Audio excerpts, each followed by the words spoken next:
అస్సలామలైకుం sir. నేను సుమారుగా 10 సంవత్సరాలుగా పాస్టర్గా పనిచేశాను. ఈ విషయాలు నేను అప్పుడు కాకపోతే మా సంస్థల వారి ఆదేశాల ప్రకారము ఆయనే దేవుడు అనుకొని ఏసే దేవుడు అనుకుంటా ఆ, ప్రచారం చేస్తా, పాటలు పాడతా, బోధిస్తూ వచ్చాను. ఇప్పుడు నాకు అది మనోళ్ళు, మన మీలాంటి సహోదరులు నాకు కళ్ళు తెరిపించినారు. నేను అట్లా అనుకోను, యేసు దేవుడని అనుకోను. నేను కూడా బోధిస్తా ఉన్నా ఇప్పుడు అల్లా దేవుడని. కొంతమందికి ఆల్రెడీ నేను ఎప్పుడైతే కలీమా చదివానో అప్పటి నుంచి నా కళ్ళు తెరవబడినాయి.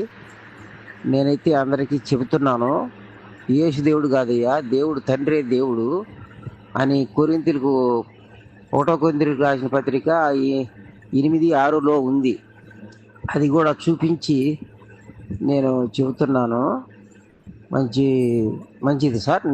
నాకు ఇంకా ఎవరన్నా తెలియనట్టు ఉంటే కూడా నాకు మీరు తెలియజేయండి, నేర్చుకుంటాను. నేను దేవుడి బిడ్డగా బ్రతకాలనుకుంటున్నాను, దేవుడి బిడ్డగానే చనిపోవాలనుకుంటున్నాను సార్. Thank you, శుక్రియా.